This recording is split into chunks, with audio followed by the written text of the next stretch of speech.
Okay, everybody, welcome back to the Contrarians. This is a special treat because we're going back to our original format today for this episode, and me and Martin are getting back together, and we're going to do a regular Contrarians episode. Recently, you had seen some of our newest episodes and kind of our Contrarians present style, where we kind of tackled different topics, although we've mostly been focusing on the contrary single picks. We did Aerosmith and just recently 70s Black Sabbath. So we have some cool episodes up there. But we kind of wanted to go back and do an original episode for everybody. So in our regular Contrarians episodes, what we do is one of us who is in the hot seat, today it's going to be Martin, picks an album from a band that they champion as that band's best album or their like super favorite album that they would argue against some of the other albums in that discography or that band's catalog. Remember that we got Patreon going on. We have exclusive stuff going over there. Give our channel like and subscribe if you can. Today, we're going to be focusing on the band Dio, which is going to be interesting because we actually filmed an episode of a special edition of the Contrarians where we talked about how Dio was going to be one of the bands we weren't going to talk about because we weren't very contrarian on. But Martin thought about it. He's got a little bit of an angle this time, and I'm going to throw it over to Martin so he can kind of explain, like, hey, what are we doing? I thought we weren't going to talk about Dio, but I'll let you take it away, Martin. Yes, I'll get to that and I'll address that. But what we normally do in these regular episodes with our original concept is give you just a quick rundown of the band, a little history of the band. I won't dwell on it too long. We all know the great Ronnie James Dio, but essentially, Dio is a band that started after the somewhat acrimonious split with Black Sabbath.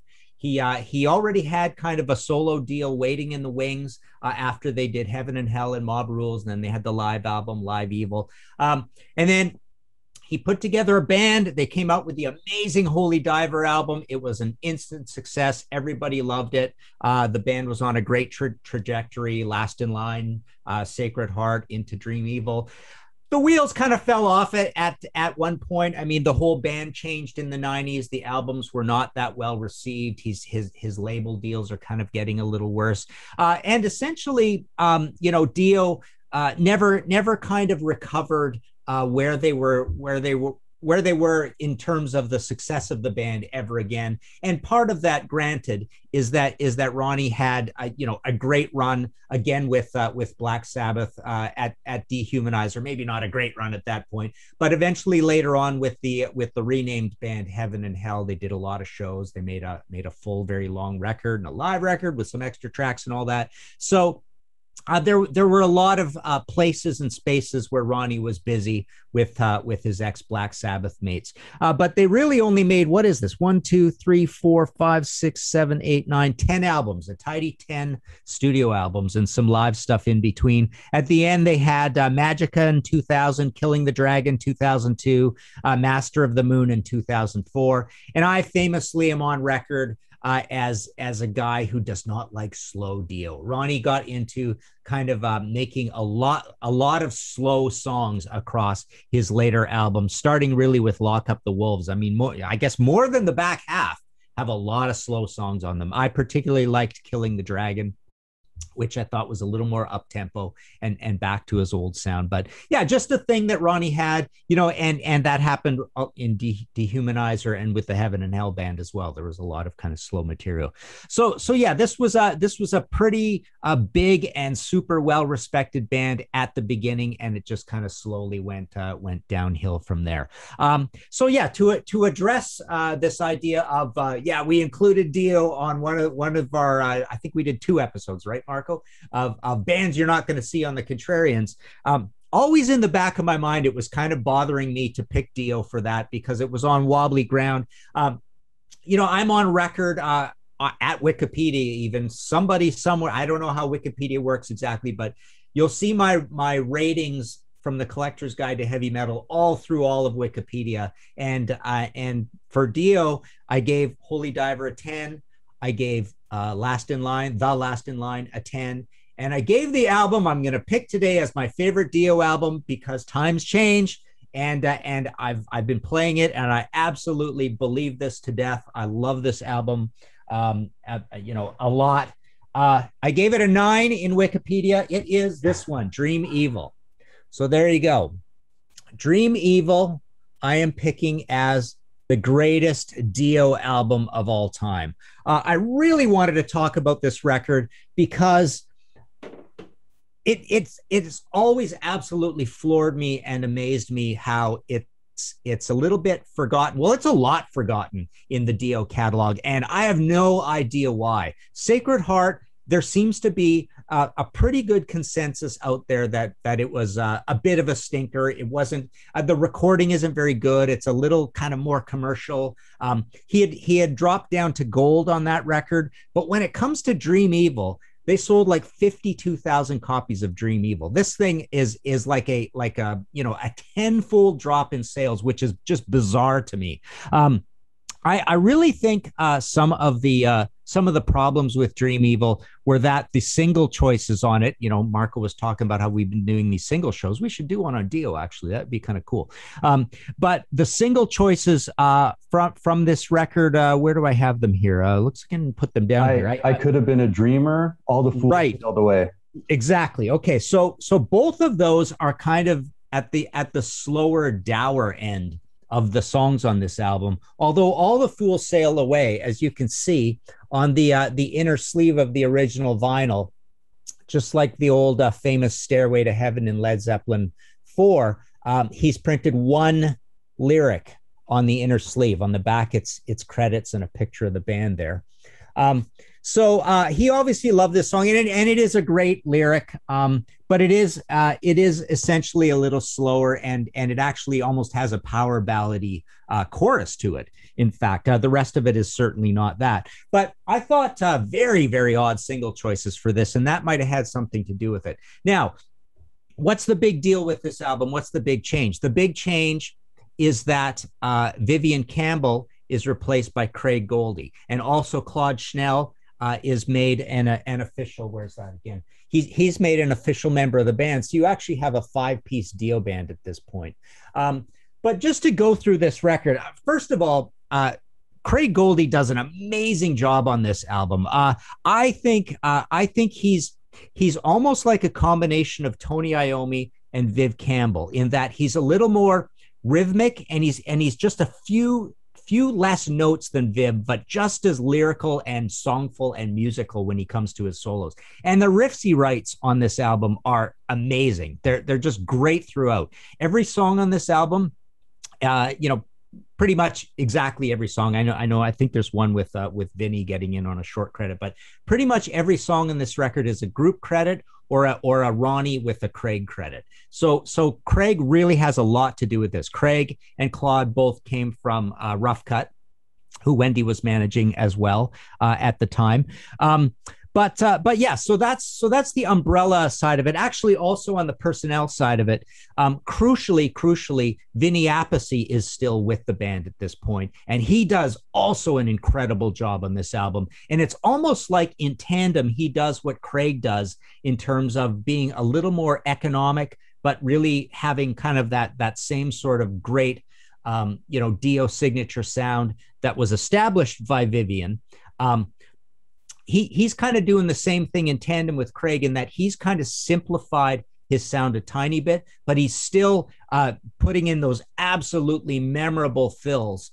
And he also has a little bit of the recording on this album is interesting in that it's much better than Sacred Heart, but probably not as good as The Last in Line. And it's a little more slightly raw, less hi-hat that you're getting out of Vinny as well.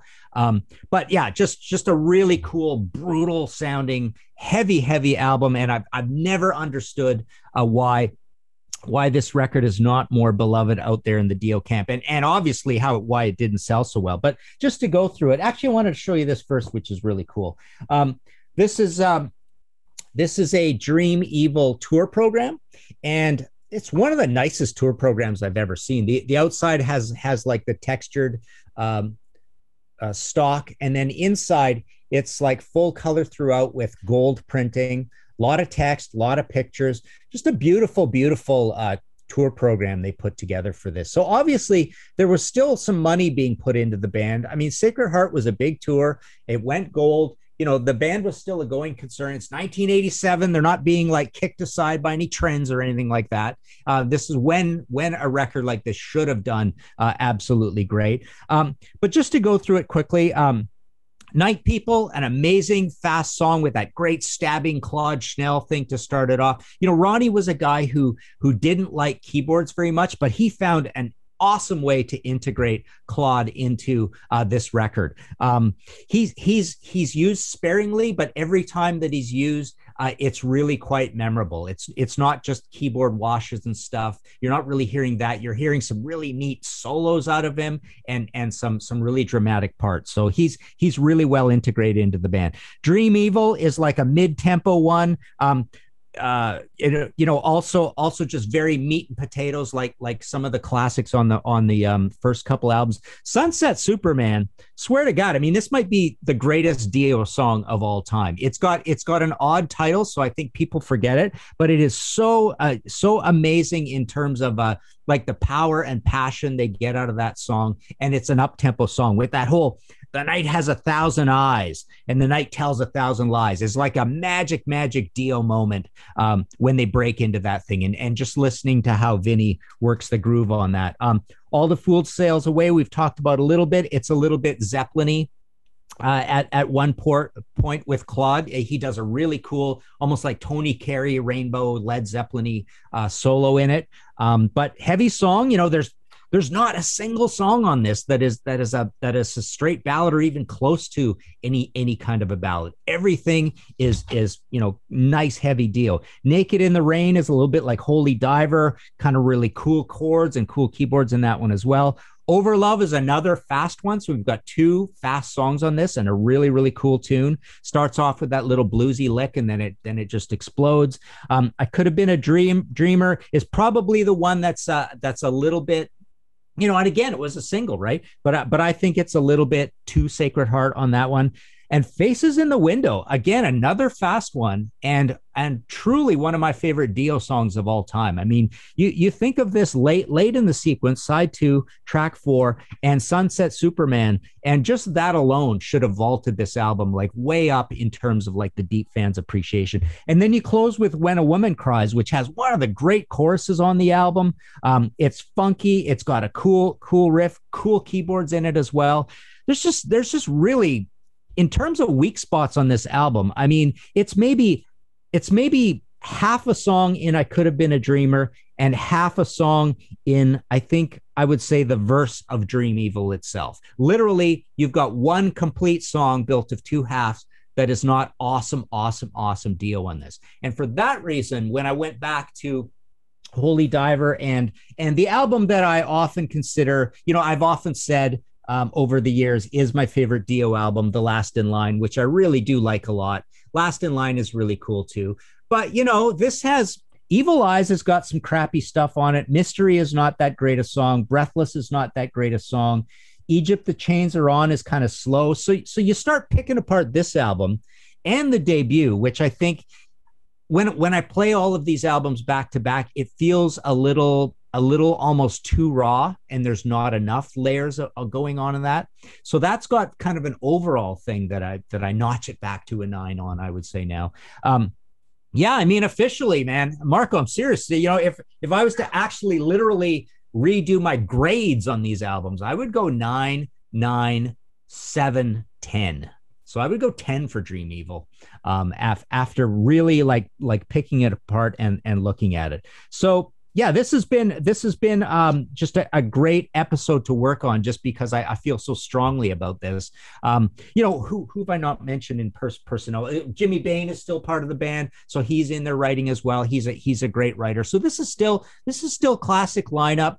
And I gotta reiterate, the getting rid of Viv Campbell did not hurt the band at this point. It certainly hurts them on the next album. I'm not a big, I really don't like Lock Up the Wolves, and I really don't like Strange Highways.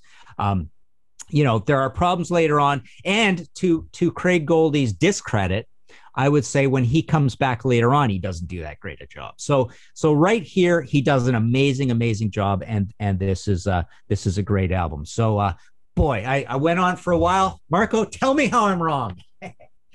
Well, you've already brought up a few things I was going to bring up. I mean, like you did initially rate the record 9 and those other ones 10, but I mean that's pretty Yeah. consistent and that's pretty Yeah. close. And like honestly, like your pick, like for Dream Evil, like for a lot of the research that I've done, it usually fits right into that. What you almost had it right the first time because when I look at all the rankings lists, even user and fan voted rankings list, it usually slides right in at number 3, like consistently number 3. Okay. And that's pretty solid for a contrarian record. Because sometimes we do this show where like you're halfway down the list, like out of 15 records, the album you pick is like number 7. Or even me, like I've picked some records that come pretty low. So it's a pretty solid record. I like the record quite a lot. Craig Goldie, right off the bat, I think is a pretty underrated guitarist, just because like like he came from a group called Rough Cut, right? Yeah. I don't know anything about that group, but I know his work Kind of a with cross Dio. between bluesy metal and hair metal. Yeah, and like I know his work with Dio, and like I think he's a pretty underrated guitarist because I just don't hear a lot of people like talking about him. And like you had said, like his writing credits are all over the place here. Dream Evil, the title track. I Could Have Been a Dreamer, the single off the record, right? Like he's kind of all over the place with writing credits even. But I'll kind of go backwards and talk about some of the tracks myself. One of the user reviews that I read, which I found very interesting, and I kept thinking about that as I was listening to the record, was that the record doesn't seem to, this was a user review, the record doesn't really do anything new. And the music suffers a lot from a lot of cliches from hard rock and heavy metal. And that they kind of aren't creating anything new and they're kind of more following trends with this record. And the more I listened to the record, the more songs kind of started reminding me of almost like Rainbow and Deep Purple-ish type stuff. Naked in the Rain kind of reminds me of Scorpions. That's like a Scorpions-esque type rocker. When a Woman Cries could have been off like Rainbow Rising, you know. Probably the worst. Well, I guess you could probably say I Could Have Been a Dreamer, just because that chorus just sounds like a Tina Turner song to me, and like the synth on it does, and I mean it's probably one of the like few times that the synth that Dio uses kind of doesn't really do it for me, because I mean like Dio's very heavy and there's a lot of bravado in heavy metal, and like when the chorus reminds you of Tina Turner and the synths kind of reminds you of like 80s pop, like it just kind of becomes distracting, and it's kind of a problem, I think. But I think that happens very little. I also saw a user review where basically they had said a lot of the stronger points of the record kind of mask the weaker points, and I do agree with that. I think Dream Evil overall is a very strong record. I would be a little contrarian and say that I probably like Sacred Heart a little bit better than Dream Evil, even though I mean, there's a lot of poppy commercial stuff, not even just Rock and Roll Children and Hungry for Heaven. Shoot, Shoot even is another example of something off that record, right? But I just find with Sacred Heart, I like the title track. In fact, the first 4 records, I would probably say Dream Evil is the weakest title track out of the first 4 title tracks of like the first 4 records. The Last in Line is probably, you know, right up there. Holy Diver. I would say, just to take another quick look at the track listing, Overlove was another one that I actually really liked a lot. I really like the guitar in that one. But I find even on that track, like Dio's vocals don't sound like they fit in with that song for some reason. It sounds like his vocals, I'm not saying he doesn't do a good performance, just his voice kind of doesn't fit with the music of Overlove for me for some weird reason. But anyways, that's just subjective stuff. When I look at objective stuff, like you talk about how this is a record that is kind of forgotten by people. It was actually even kind of forgotten by the band. I mean, overall, out of all the records that they had played live, this had come in at number 8, least represented album that they had played live. Or out of the most represented, it came in at number 8. Dream Evil, and on Dio's last solo tour, there was no songs on the set list from Dream Evil. On his average set list for that tour, none of the songs from Dream Evil popped up. All the Fools Sailed Away came in as the 18th most played song live out of all the tours that he had done. We mentioned the singles. You know, it's interesting. I Could Have Been a Dreamer charted at number 33.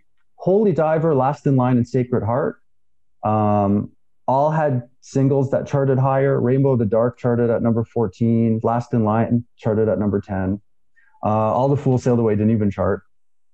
The Beast of Dio, which was a certified gold compilation record, only had two tracks from Dream Evil, and I Could Have Been a Dreamer.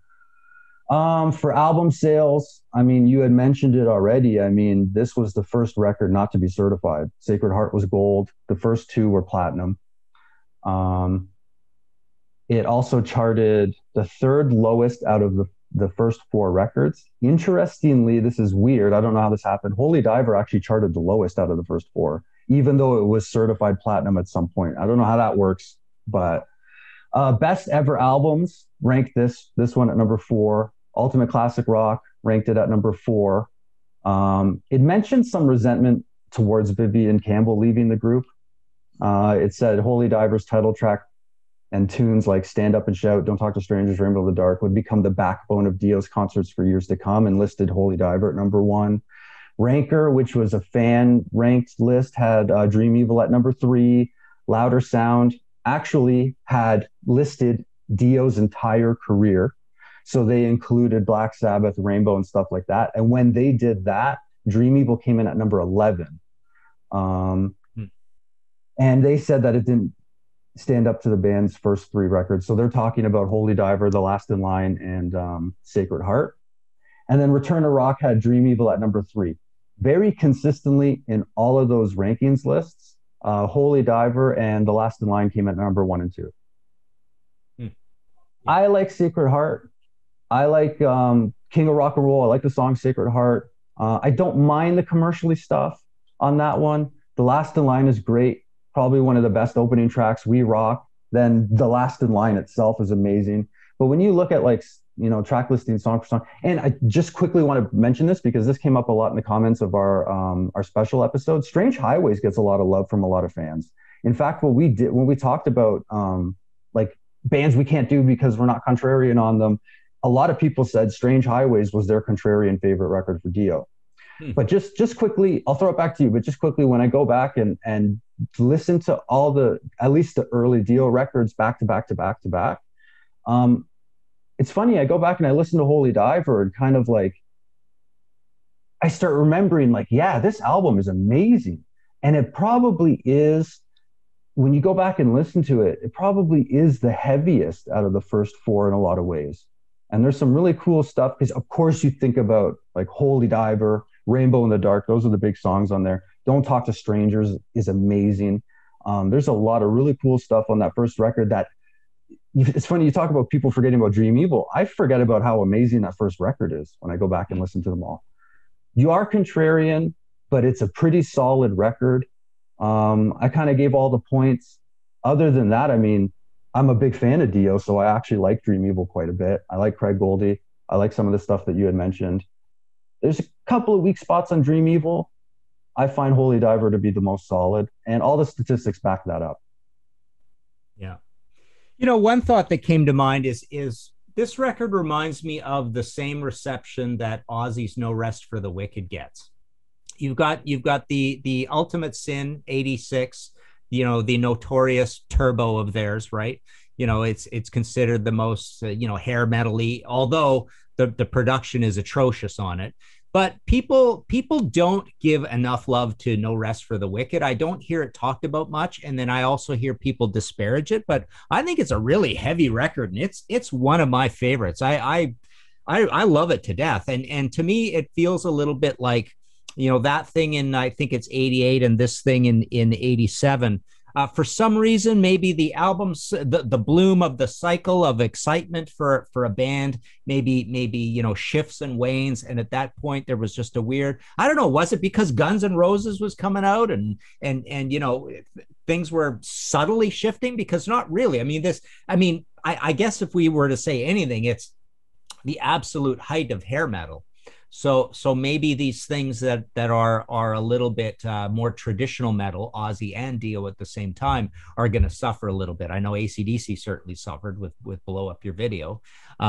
So yeah, seeing it that high in rankings is one thing, but I just know, this is anecdotal, but I just know that there are a lot of people who it almost seems like they're forgetting how good it is and they just write it off, but they haven't gone back and played it again. But it is an absolutely rock solid record and very heavy start to finish. And even I Could Have Been a Dreamer has a really cool verse on it. The chorus is horrible, you're right, and the title is horrible, right? So yeah, I really think this is one I felt passionate about. We have to try correct the record, not particularly correct the record, but get people to go back to this record and play it again and realize how amazing it is. So yeah, let's wrap it up. I mean, let us know what you guys think in the comments below. I don't know, Marco, anything else you've got to get in here on this? No? Okay. No, well, sorry, this was one more point I can make about Dream Evil. He didn't slay a dragon on stage when he did the Dream Evil tour. So that's one thing Sacred Heart has over it. Right. Yeah. I don't know exactly what the stage show looked like on it, but the Sacred Heart definitely got a lot of abuse for the costumes and the dragon and all that stuff. I mean, it was considered a little bit jumping the shark, jumping the dragon, a little bit over the top, and maybe some of the residual, people not giving this record a chance is maybe some bad vibes from A, that record, B, that record's production, and C, that record's tour. Right, where it did go a little over the top. So you never know. I mean, it might have a little to do with that. But we do want people to go back to this record. Let us know in the comments below what you guys think of this. We would love some support on Patreon. That would be very cool as well. We'll be back with more episodes. And I think we came up with a good idea there, Marco. Somebody should do a Contrary singles picks on Dio. That would be kind of a cool episode as well. But there you go. We shall sign off for now. For Marco and myself, go play some Dream Evil.